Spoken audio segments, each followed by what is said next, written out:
दुर्गा सप्तशती पाठ अध्याय 2 तथा 3। या देवी सर्वभूतेषु ब्रह्मचारिण्य रूपेण संस्थिता। नमस्तस्य नमस्तस्य नमस्तस्य नमो नमः। माता रानी आप सभी भक्तों की मनोकामना पूर्ण करें। आज आप सभी रसपान करेंगे दुर्गा सप्तशती पाठ का दूसरा और तीसरा अध्याय। इससे पहले मैं आपको बता दूं कि आप हमारे चैनल पर हर दिन नियम से माँ दुर्गा के जितने भी 9 स्वरूप हैं, उनकी व्रत कथा सुन सकते हैं। अगर आपने कल की वीडियो नहीं देखी है, तो इस वीडियो के देखने के बाद आप उस कथा का भी श्रवण अवश्य करें। वीडियो को शुरू करने से पहले आप सभी से निवेदन है कि कमेंट बॉक्स में जय माता दी अवश्य लिखें। इस अध्याय में देवताओं के तेज से देवी का प्रादुर्भाव और महिषासुर की सेना का वध। ऋषि कहते हैं, पूर्व काल में देवताओं और असुरों में पूरे 100 वर्षों तक घोर संग्राम हुआ था। उसमें असुरों का स्वामी महिषासुर था और देवताओं के नायक इंद्र थे। उस युद्ध में देवताओं की सेना महाबली असुरों से परास्त हो गई। संपूर्ण देवताओं को जीतकर महिषासुर इंद्र बन बैठा। तब पराजित देवता प्रजापति ब्रह्मा जी को आगे करके उस स्थान पर गए जहां भगवान शंकर और श्री हरि विष्णु विराजमान थे। देवताओं ने महिषासुर के पराक्रम तथा अपनी पराजय का यथावत वृत्तांत उन दोनों देवेश्वरों से विस्तार पूर्वक कह सुनाया। देवता बोले, भगवन, महिषासुर सूर्य, इंद्र, अग्नि, वायु, चंद्रमा, यम, वरुण तथा अन्य देवताओं के भी अधिकार छीनकर स्वयं ही सबका अधिष्ठाता बना बैठा है। उस दुरात्मा महिषासुर ने समस्त देवताओं को स्वर्ग से निकाल दिया है। अब वे मनुष्यों की भांति पृथ्वी पर विचरते हैं। दैत्यों की यह सारी करतूत हमने आप लोगों से कह सुनाई। अब हम आपकी ही शरण में आए हैं। उसके वध का कोई उपाय सोचिए। इस प्रकार देवताओं के वचन सुनकर भगवान विष्णु और शिव ने दैत्यों पर बड़ा क्रोध किया। उनकी भौहें तन गईं और मुंह टेढ़ा हो गया। तब अत्यंत कोप में भरे हुए चक्रपाणी श्री विष्णु के मुख से एक महान तेज प्रकट हुआ। इसी प्रकार ब्रह्मा, शंकर तथा इंद्र आदि अन्यान्य देवताओं के शरीर से भी बड़ा भारी तेज निकला। वह सब मिलकर एक हो गया। महान तेज का वह पुंज जाज्वल्यमान पर्वत सा जान पड़ा। देवताओं ने देखा, वहां उसकी ज्वालाएं संपूर्ण दिशाओं में व्याप्त हो रही थी। संपूर्ण देवताओं के शरीर से प्रकट हुए उस तेज की कहीं तुलना नहीं थी। एकत्रित होने पर वह एक नारी के रूप में परिणत हो गया और अपने प्रकाश से तीनों लोकों में व्याप्त जान पड़ा। भगवान शंकर का जो तेज था, उससे उस देवी का मुख प्रकट हुआ। यमराज के तेज से उसके सिर में बाल निकल आए। श्री विष्णु भगवान के तेज से उसकी भुजाएं उत्पन्न हुई।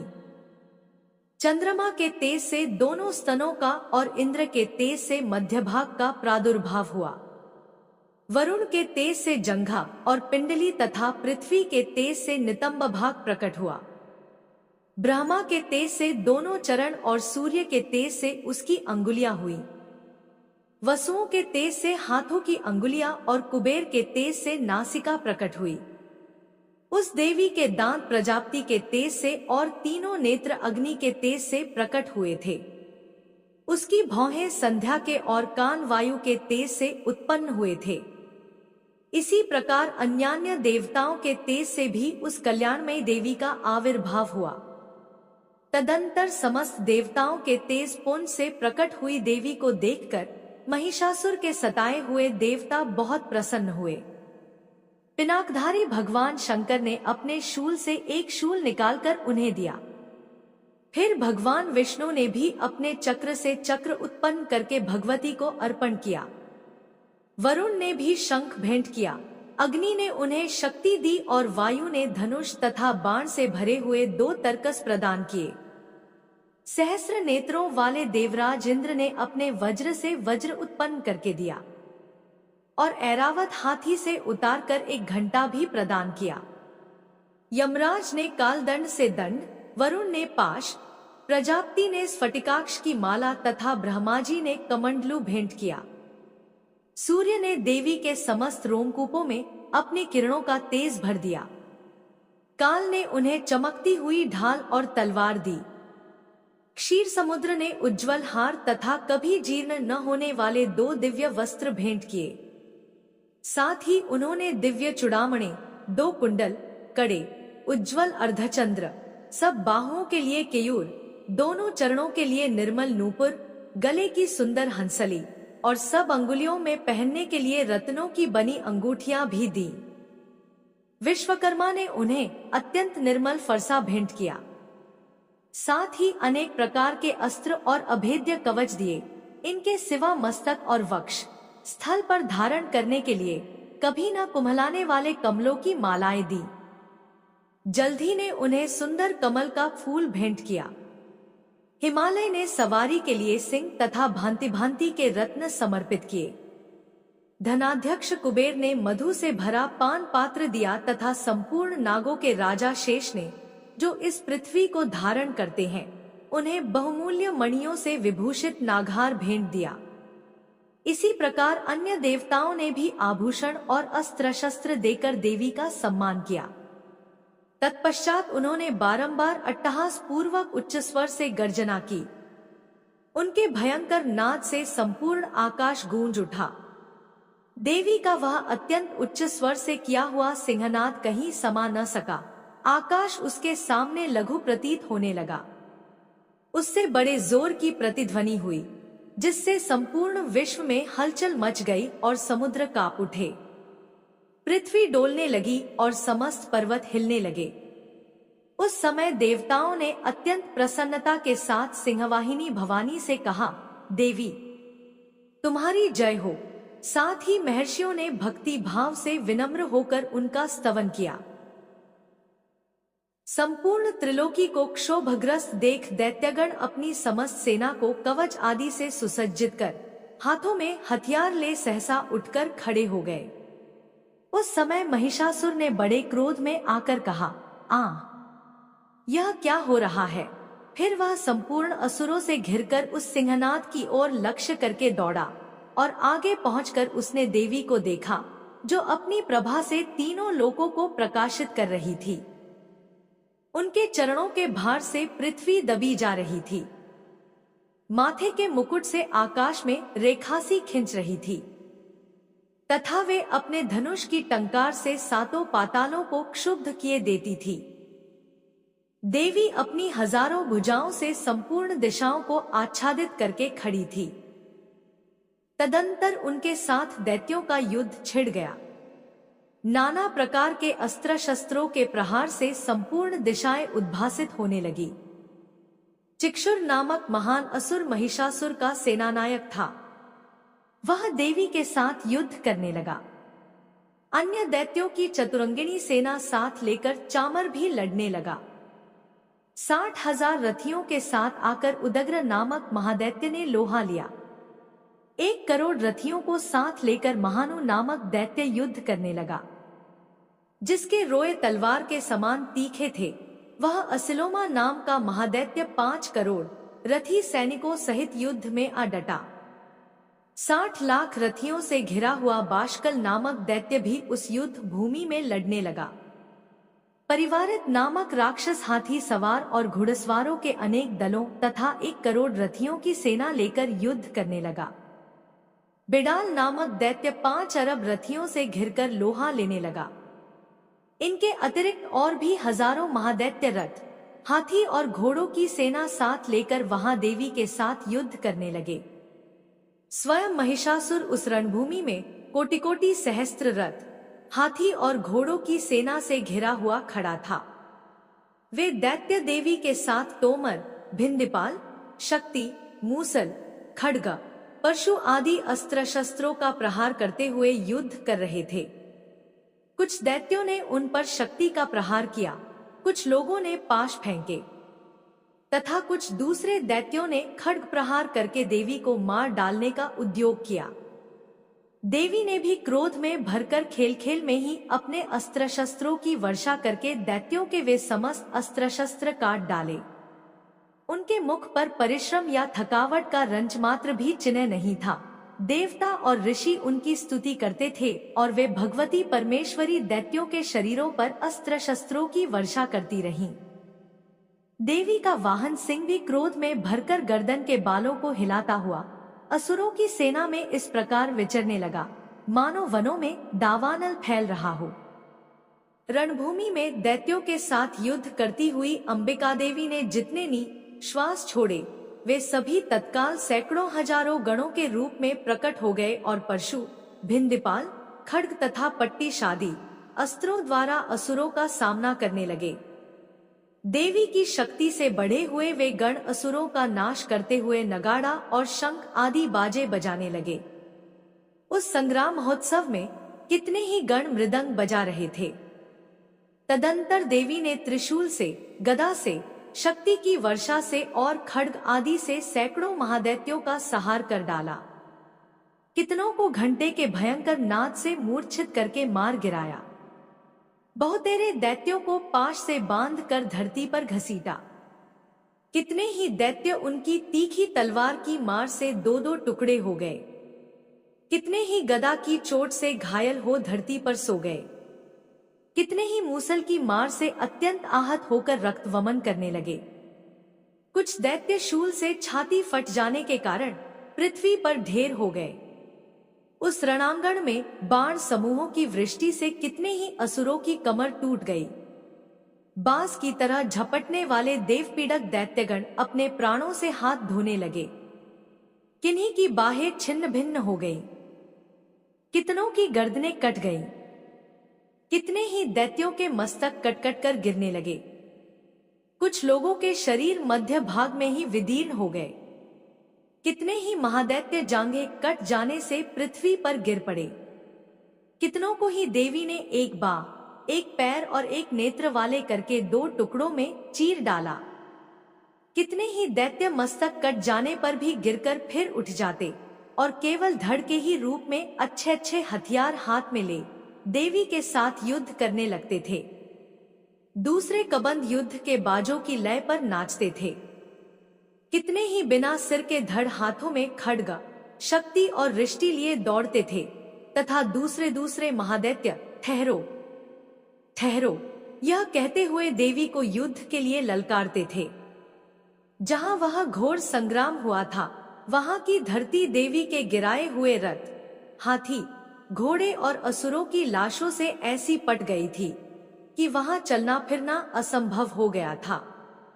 दैत्यों की सेना में हाथी, घोड़े और असुरों के शरीरों से इतनी अधिक मात्रा में रक्तपात हुआ था कि थोड़ी ही देर में वहां खून की बड़ी बड़ी नदियां बहने लगी।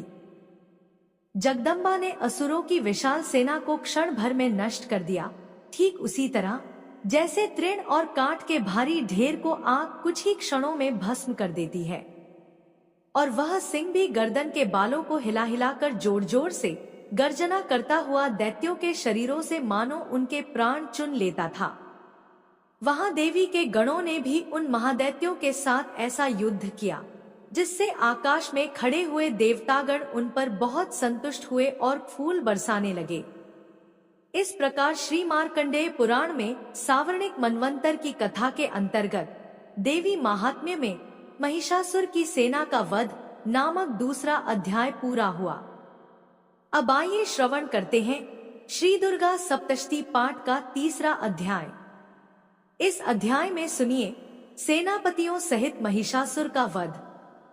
ऋषि कहते हैं, दैत्यों की सेना को इस प्रकार तहस नहस होते देख महादैत्य सेनापति चिक्षुर क्रोध में भरकर अंबिका देवी से युद्ध करने के लिए आगे बढ़ा। वह असुर रणभूमि में देवी के ऊपर इस प्रकार बाणों की वर्षा करने लगा जैसे बादल मेरुगिरी के शिखर पर पानी की धार बरसा रहा हो। तब देवी ने अपने बाणों से उसके बाण समूह को अनायास ही काटकर उसके घोड़ों और सारथी को भी मार डाला। साथ ही उसके धनुष तथा अत्यंत ऊंची ध्वजा को भी तत्काल काट गिराया। धनुष कट जाने पर उसके अंगों को अपने बाणों से बींध डाला।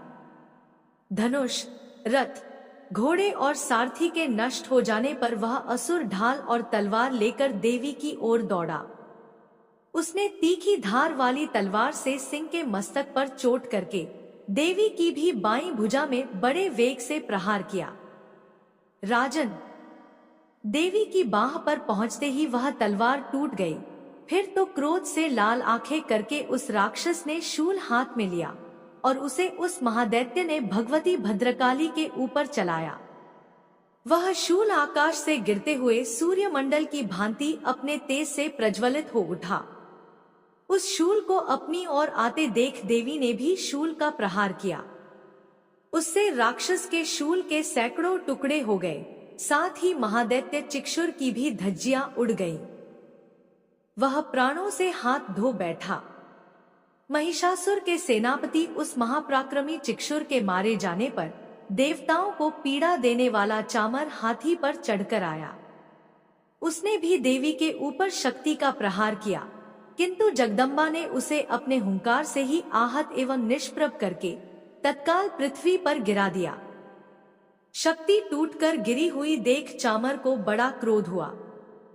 अब उसने शूल चलाया, किंतु देवी ने उसे भी अपने बाणों द्वारा काट डाला।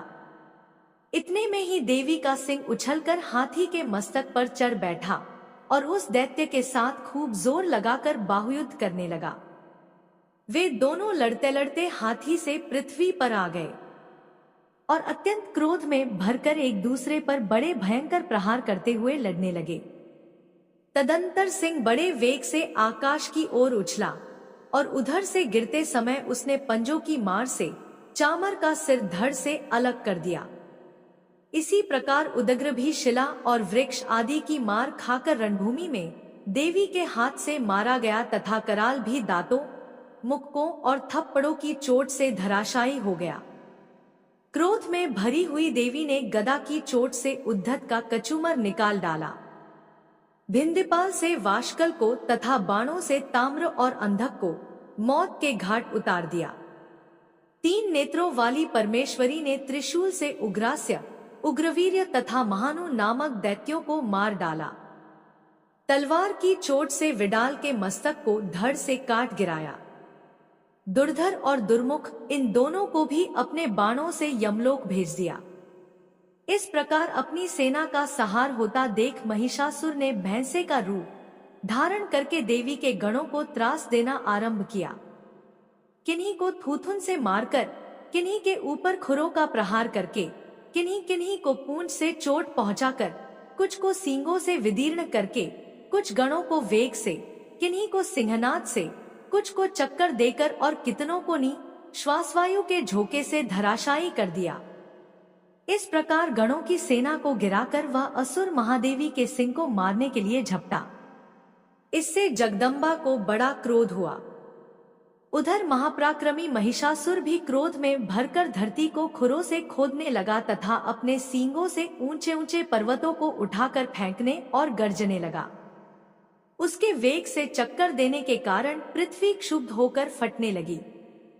उसकी पूंछ से टकराकर समुद्र सब ओर से धरती को डुबोने लगा। हिलते हुए सींगों के आघात से विदीर्ण होकर बादलों के टुकड़े टुकड़े हो गए। उसके श्वास की प्रचंड वायु के वेग से उड़े हुए सैकड़ों पर्वत आकाश से गिरने लगे। इस प्रकार क्रोध में भरे हुए उस महादैत्य को अपनी ओर आते देख चंडिका ने उसका वध करने के लिए महान क्रोध किया। उन्होंने पाश फेंककर उस महान असुर को बांध लिया। उस महासंग्राम में बंध जाने पर उसने भैंसे का रूप त्याग दिया और तत्काल सिंह के रूप में वह प्रकट हो गया। उस अवस्था में जगदम्बा ज्यों ही उसका मस्तक काटने के लिए उद्यत हुई, त्यों ही वह खड्गधारी पुरुष के रूप में दिखाई देने लगा। तब देवी ने तुरंत ही बाणों की वर्षा करके ढाल और तलवार के साथ उस पुरुष को भी बींध डाला। इतने में ही वह महान गजराज के रूप में परिणत हो गया तथा अपनी सूंड से देवी के विशाल सिंह को खींचने और गर्जने लगा। खींचते समय देवी ने तलवार से उसकी सूंड काट डाली। तब उस महादैत्य ने पुनः भैंसे का शरीर धारण कर लिया और पहले की ही भांति चराचर प्राणियों सहित तीनों लोकों को व्याकुल करने लगा। तब क्रोध में भरी हुई जगन्माता चंडिका बारंबार उत्तम मधु का पान करने और लाल आंखें करके हंसने लगी। उधर वह बल और पराक्रम के मद से उन्मत्त हुआ राक्षस गर्जने लगा और अपने सींगों से चंडी के ऊपर पर्वतों को फेंकने लगा।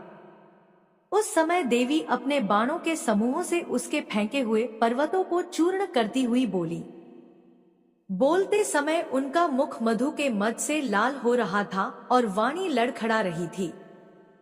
देवी ने कहा, ओ मूढ़, मैं जब तक मधु पीती हूं तब तक तू क्षण भर के लिए खूब गर्ज ले। मेरे हाथ से यही तेरी मृत्यु हो जाने पर अब शीघ्र ही देवता भी गर्जना करेंगे। ऋषि कहते हैं, यो कहकर देवी उछली और उस महादैत्य के ऊपर चढ़ गई। फिर अपने पैर से उसे दबाकर उन्होंने शूल से उसके कंठ में आघात किया।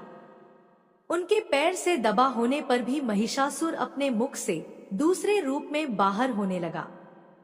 अभी आधे शरीर से ही वह बाहर निकलने पाया था कि देवी ने अपने प्रभाव से उसे रोक दिया।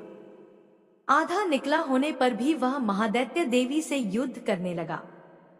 तब देवी ने बहुत बड़ी तलवार से उसका मस्तक काट गिराया। फिर तो हाहाकार करती हुई दैत्यों की सारी सेना भाग गई तथा संपूर्ण देवता अत्यंत प्रसन्न हो गए। देवताओं ने दिव्य महर्षियों के साथ दुर्गा देवी का स्तवन किया। गंधर्व राज गाने लगे तथा अप्सराएं नृत्य करने लगी।